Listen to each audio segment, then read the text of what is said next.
The mission of the Ecological Restoration Institute at Northern Arizona University is to serve diverse audiences with objective science and actionable implementation strategies for forest restoration and climate adaptation across Western landscapes.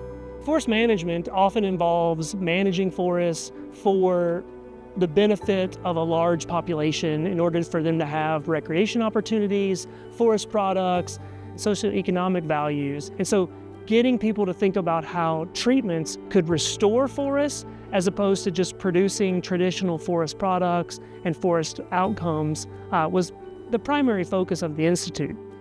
Part of that also included translating existing science from theoretical or primary science into actionable knowledge, working with land managers in order to restore these forests and create resilient conditions across the West.